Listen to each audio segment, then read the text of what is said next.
BPSC को form भरते समय कैटेगरी या डेट ऑफ बर्थ या आपके नाम कुछ या एजुकेशन क्वालिफिकेशन की डिटेल्स भरने में कुछ गलतियां हो जाते हैं फॉर्म भरते समय। इसे सुधारने के लिए आयोग फिर से मौका देगा, इसके ऊपर बात करेंगे। उससे पहले हम बात करते हैं बिहार एसएससी इंटर स्तरीय मुख्य परीक्षा के एग्ज़ाम कई सालों के बाद यानी 2014 के बाद आज की रोज दिन आ गए 2020 25 दिसंबर को कल के दिन आपके एग्ज़ाम होने जा रहे हैं। जितने भी अभ्यर्थी इस एग्ज़ाम में शामिल होने जा रहे हैं उन सभी को ऑल द बेस्ट। और एग्ज़ाम जो है ना बहुत आसान है, बस अपना एग्ज़ाम हॉल में 100% देना है। 110% आपको एग्ज़ाम हॉल में देना है और कुछ नहीं करना है। जब वहाँ पर इस एग्ज़ाम में 100% रहते हैं तो बहुत सारे ऐसे प्रश्न जो आप गलत बना कर आ जाते हैं जल्दबाजी में, ये गलतियाँ नहीं करनी है। जब तक आप प्रेजेंट एग्ज़ाम हॉल में नहीं रहते तब तक ये गलतियाँ होते रहेंगी, क्योंकि प्रश्न आपने ध्यान से पढ़ा नहीं, प्रश्न कुछ और करे, उसका आंसर भी आपको पता है। बहुत सारे ऐसे गलतियाँ होते हैं। इस तरह की गलतियाँ लगभग हर एग्ज़ाम में आप देखें तो यदि इस पर कंट्रोल नहीं किया जाए, इस पर सुधार नहीं किया जाए तो लगातार ये गलतियाँ बढ़ते जाते हैं। शुरुआत में आपको 4-5 के आसपास रहते हैं तो ये धीरे धीरे 10 के आसपास चले जाते हैं। तो इस तरह की गलतियाँ आपको दोहरानी नहीं है इस एग्ज़ाम में, मेंस एग्ज़ाम में।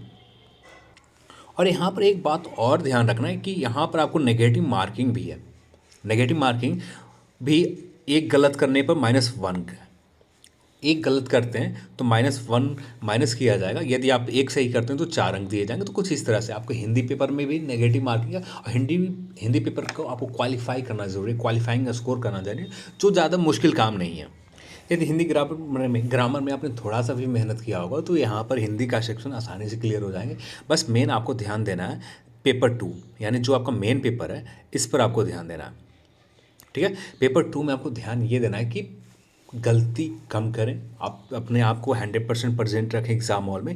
अब जब 100% प्रेजेंट रहेंगे एग्ज़ाम हॉल में, आपका प्रश्न मेंटली प्रेजेंट रहना। आप तो 100% आपका शरीर तो वहाँ पर ही होंगे, पर एग्ज़ाम हॉल में मेंटली भी प्रेजेंट रहना है। एग्ज़ाम हॉल में आप प्रॉपर वे में हर प्रश्न को पढ़कर समझकर आपको आंसर करनी है। और नेगेटिव मार्किंग को आपको ख्याल रखना है, नेगेटिव में यहाँ पर बहुत ज़्यादा नुकसान करेगा। उन्हीं प्रश्न को आप नेगेटिव लें जिसके ऊपर 50% या एलिमिनेट कर कर 2 ऑप्शन आपके पास बचते हैं। एलिमिनेट करने के बाद 2 ऑप्शन बचते हैं, उन्हीं प्रश्न के ऊपर नेगेटिव लें, नहीं तो मैक्सिमम प्रश्न को इग्नोर करें। जिसमें से आपको पता ही नहीं है कि इसके बारे में कुछ जानकारी नहीं है तो आप उस तरह के प्रश्न को तुक्का ना लगाएं, वहाँ पर आपको बहुत ज़्यादा नुकसान झेलना होगा। तो चलिए आप सभी लोग कल एग्ज़ाम दें, आप सभी को ऑल द बेस्ट मुख्य परीक्षा के लिए और बहुत अच्छा एग्ज़ाम जाएंगे। बस आपको शांत रहना है और 100% एग्ज़ाम हॉल में ही प्रेजेंट रहने, सिर्फ शरीर से नहीं मन से भी प्रेजेंट रहने, प्रश्न को अच्छे से पढ़ने और बेहतर एग्जाम जाएंगे। अब आते हैं बीपीएससी के फॉर्म एडिट के ऊपर। उससे पहले चैनल पर आप नए हैं तो चैनल को सब्सक्राइब कर लें, इस वीडियो को लाइक करें और दोस्तों के साथ शेयर जरूर करें। इस वीडियो को स्पॉन्सर किया अन अकेडमी, इंडिया का लार्जेस्ट लर्निंग प्लेटफॉर्म। अन अकेडमी के ऊपर फ्री प्लान के तहत आप 20 से 300 प्लस फ्री लाइव क्लासेस में, स्पेशल क्लासेस, रोजाना T20 क्यूज MCQs में भाग ले सकते हैं। फ्री 20,000 प्लस MCQs है सभी सब्जेक्ट के। डेली और वीकली लाइव मॉक टेस्ट चलते हैं, इस लाइव मॉक टेस्ट में भाग ले सकते हैं जो बिल्कुल फ्री है। इसका लिंक मैं डिस्क्रिप्शन बॉक्स में दे रखा है, डायरेक्ट वहाँ पर जाकर इन फ्री सेशन को आप देख सकते हैं। इसके लिए कुछ करना नहीं, जैसे कि लिंक के ऊपर क्लिक करते हो वैसे ही क्लिक करने के बाद आपको एडुकेट अकेडमी 10 रेफरल कोड डालने होंगे। इसके बाद इनके फ्री क्लासेस, स्पेशल क्लासेस के एक्सेस ले पाएंगे।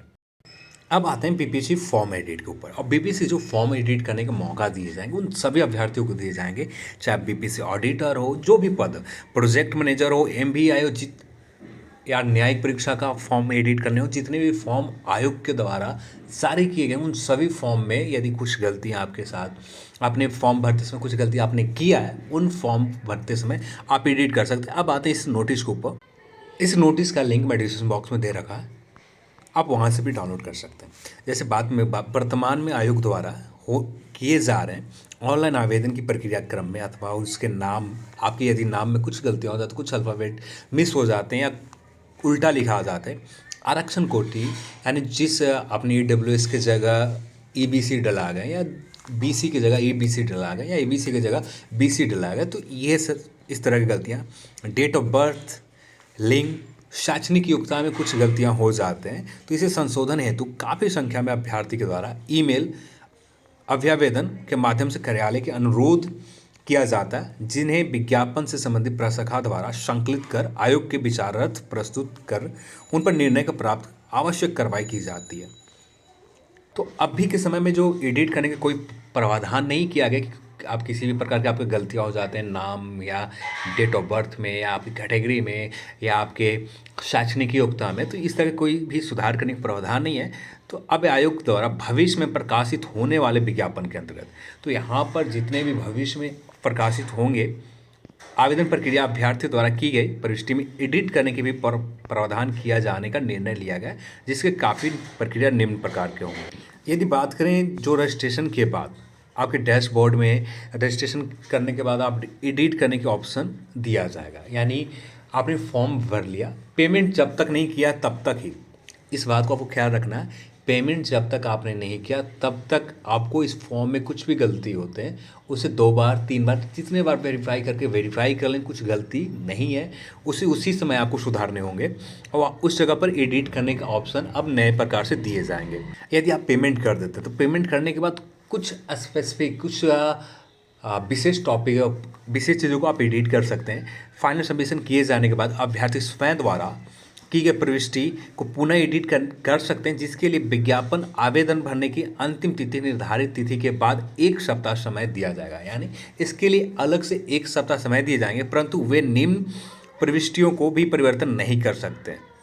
जैसे आपने फीमेल में आते हैं और फीमेल जो जितने भी बिहार के फीमेल्स हैं उनके जो पेमेंट होते हैं 150 या जितने भी 150 लगते हैं, और फॉर्म भरते समय पेमेंट करते समय पेमेंट करने से पहले आपको ये ऑप्शन है कि आप जो गलती हुआ है जिसकी वजह से आप पेमेंट आपको 600 आ रहा है उसे सुधार सकते हैं।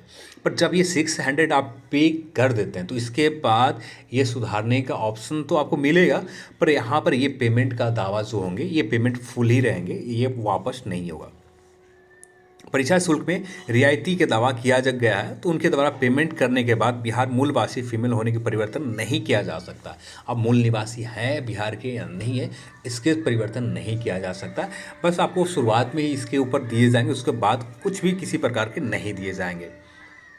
अब सेकंड पॉइंट में भी यही कहा जा रहा है, ये SC/ST के लिए, SC/ST में भी फी रियायत के लिए ऑप्शन आते हैं। तो ये शुरुआती दौर में ही जब आप फॉर्म भरते हैं, जैसे आपका पेमेंट आगे 600 भरना है, आपको पता है कि यहाँ पर पेमेंट जो आपको करना 150 करना है, तो ये रियायत आपको जैसे ही पता चल गया पेमेंट ज़्यादा लग रहा है तो उसी समय आप सुधार लें। कुछ एडिट करने के उस समय ऑप्शन होंगे, उस समय आप सुधार सकते हैं। इसके बाद बात करें 40% अथवा उसके अधिक प्रतिशत दिव्यांगता वाले जो PH कैटेगरी के डिसेबल कैटेगरी के अभ्यर्थी हैं जिनके द्वारा रियायत परीक्षा शुल्क में दावा किया गया कि पेमेंट करने के बाद दिव्यांगता प्रतिशत दावा परिवर्तन नहीं किया जा सकता। यदि आप पेमेंट कर देते हैं, जो अपना परसेंटेज दे रखा है PH का, उस दिव्यांगता प्रतिशत को आप कम या ज़्यादा नहीं कर सकते हैं, जितना है उसी परसेंटेज के ऊपर आपने पेमेंट कर रखा है। तो बस आगे की लाइन में भी वही सेम बात कही जा रही है कि आप नाम पिता या माता के नाम एडिट करने का अवसर नहीं मिलेगा पेमेंट करने के बाद, यानी सीधे तौर पर कर सकते हैं जो आपने पेमेंट कर दिया। तो जितने भी बेसिक इन्फॉर्मेशन है, आपसे जुड़ा हुआ इन्फॉर्मेशन है, जहां पर आपको लगता है कि एडिट करने की ज़रूरत है वहां पर आप एडिट नहीं कर सकते।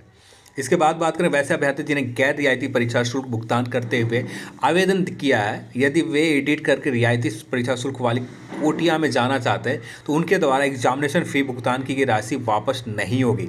तो मैंने शुरुआत में ही कहा फर्स्ट पॉइंट बताते समय, यानी आपका कैटेगरी बदलनी है, ठीक है, आपने जनरल में गलती से डला गए और जो पेमेंट आपने किया 600, ठीक है, और अब आपको यहाँ पर EWS में आना। यदि आप फीमेल में 600 पेमेंट हो चुके हैं, अब EWS फीमेल कैटेगरी में रियायती में आना है, तो उसके बाद आपका जो पेमेंट आपने 600 किया तो ये 600 ही पेमेंट रहेगा, इसमें कोई वापसी नहीं होगी। बस आप एडिट करके जो आपकी कैटेगरी है उस कैटेगरी में जा सकते हैं पेमेंट के बाद। एक और बड़ा बदलाव जो किया गया, यदि आप फॉर्म भरते हैं तो प्रारंभिक पर यहाँ पर बदलाव किए गए। पहले इस जो आपने हार्ड कॉपी रखा, इस हार्ड कॉपी को मांग नहीं की जाती है, अतः इसके कोई कार्रवाई की आवश्यक नहीं है। पहले इसके लिए आपको रखना पड़ता था सुरक्षित हार्ड कॉपी को, इसे आयोग के पास भेजने रहते थे डाक के द्वारा। अब इस तरह का प्रारंभिक परीक्षा में आपने जो फॉर्म भरा, आवेदन की हार्ड कॉपी की मांग नहीं की जाती अब नए तरीके से, अतः इनमें कोई भी कार्रवाई आवश्यक नहीं है। तो आप इसे रखना चाहें तो आप सुरक्षित रख सकते हैं, क्योंकि ज़रूरत होती है, आप सुरक्षित रख लें। पर इसके बाद बात करें सेकंड पॉइंट में, तो सीधी भर्ती माध्यम नियुक्ति वाली परीक्षाओं में शैक्षणिक योग्यता के आधार पर एकेडमिक अंकों की गणना, अनुभव के लिए अंक की गणना की जाती है। तो अभ्यर्थियों से सहित भरे गए आवेदन में हार्ड कॉपी मांगे जाने की प्रक्रिया पूर्वतः जारी रहेगी। वैसे प्रक्रिया में, यानी जिस प्रक्रिया में आपको जो गणना किया जाता है, आपके एकेडमिक मार्क्स के, एक्सपीरियंस के जो देखे जाते हैं, चेक किए जाते हैं, वेरीफाई किए जाते हैं, तो वैसे भर्तियां में यहाँ पर आपको हार्ड कॉपी का शैक्षणिक योग्यता के आधार पर एकेडमिक अंकों को, तो यहाँ पर इस तरह के समय में आपकी हार्ड कॉपी प्रक्रिया पूर्वतः जारी रहेगी। पहले की ही तरह आपको यहाँ पर भी हार्ड कॉपी आपको रखना होगा। यानी 6 बीपीएससी एग्जाम में या ऑडिटर के एग्जाम में आपके पास हार्ड कॉपी नहीं, तो अभी भी लॉगिन कर सकते हैं बीपीएससी की वेबसाइट में, अभी भी डाउनलोड हो सकते हैं, आप जाकर हार्ड कॉपी आसानी से डाउनलोड कर सकते हैं। तो ये आपके पास होना ज़रूरी है। बस कुछ प्रारंभिक परीक्षा के कार्यालय द्वारा, तो प्रारंभिक परीक्षा में जो आपने दे दिया, इसके बाद आगे की सिर्फ प्रारंभिक परीक्षा में कार्यालय में मांग नहीं की जाती, पर आगे की जो परीक्षाएं होंगे, मुख्य परीक्षा के बाद आपको जो एकेडमिक जांच किए जाएंगे, इस समय आपको ज़रूरत पड़ेगी हार्ड कॉपी, तो ये रखना आपके पास रखना होगा। इसके बाद बात करें वैसे, तो इस चीज़ को आप पढ़ लें, अब ज़्यादा कुछ खास नहीं है। जो चीज़ हम लोग को जानना चाहिए था उन टॉपिकों पर हम लोगों ने बात कर रखा है, तो इसका लिंक मैं डिस्क्रिप्शन बॉक्स में दे रखा है, वहाँ पर जाकर आप इसे पढ़ना चाहें तो एक बार पढ़ सकते हैं, ठीक है, और आशा समझ लें एक बार। तो चलिए आज की इस वीडियो में इतना ही, और इस वीडियो को देखने के लिए आप सभी को बहुत बहुत धन्यवाद। तो प्लस सब्सक्रिप्शन के कुछ आपको बेनिफिट मिलते हैं। 25 टॉप एजुकेटर्स हैं जिनके पास 8 साल के प्लस एवरेज एक्सपीरियंस है, जो बीपीएससी के एग्जामों में अपना समय दिया, और इससे आपको एक्सपीरियंस इनका आप ले सकते हैं। 1000+ लाइव क्लासेस है, ऑल सब्जेक्ट बिहार के एग्ज़ाम के लिए। डाउट क्लियरिंग सेशन अलग से किए जाते हैं, जो भी आपके डाउट हो वो डाउट आप अलग से किए जाते हैं। यहाँ पर आपको हिंदी और इंग्लिश दोनों लैंग्वेज में क्लासेस मिल जाएंगे, और नोट्स टॉप एजुकेटर्स के बीपीएससी के उपलब्ध हैं, आप उसी जगह डाउनलोड कर सकते हैं। 20,000+ MCQs है, जो डेली प्रैक्टिस करवाई जाती है, सभी सब्जेक्ट कवर करवाए जाते हैं, जो बीपीएससी के एग्ज़ाम के लिए आपके हो सकते हैं, आपके प्रिपरेशन को इन्हेंस करने में मदद मिल सकता है। तो आप सब्सक्रिप्शन ले सकते हैं, बैचेज भी चल रहे हैं अनअकैडमी के ऊपर सारे टॉप एजुकेटर के साथ। आप इन बैचेज को भी एक बार सब्सक्रिप्शन लेने के बाद आसानी से किसी भी बैचेज को, चाहे बिहार एसआई के प्रीलिम्स एग्जाम के लिए हो, या मेंस कंप्लीट कोर्स हो, या 10 मंथ के फाउंडेशन बैच हो बीपीएससी का प्रीलिम्स एग्जाम का, ये सारी चीज़ आसानी से एक्सेस कर सकते हैं। इसके लिए आप करना सिंपल सा काम है कि अनअकैडमी के ऊपर जाना है, बीपीएससी सेलेक्ट करना है। बीपीएससी सेलेक्ट करने के बाद यहाँ पर किसी गेट सब्सक्रिप्शन के ऊपर आपको क्लिक कर देनी है। क्लिक करते ही आपके कुछ इस तरह के पेज आएंगे, और यहाँ पर अपने प्लान को सिलेक्ट करना है। जो प्लान है 12 मंथ का 8,800, आपको ये नहीं पे करना है, आपको पे करना है 7,920। इसके लिए सिर्फ ये रेफरल कोड को यूज़ करना है, जिससे आप ये सब्सक्रिप्शन आसानी से ले सकते हो। पेमेंट की भी कोई झंझट नहीं है, किसी भी माध्यम से आप यहाँ पर पेमेंट कर सकते हैं, यूपीआई कार्ड के द्वारा, जो भी आपके पास पेमेंट इससे कर सकते हैं। तो चलिए आज की इस वीडियो में इतना है। इस वीडियो को देखने के लिए आप सभी को बहुत बहुत धन्यवाद। जय हिंद।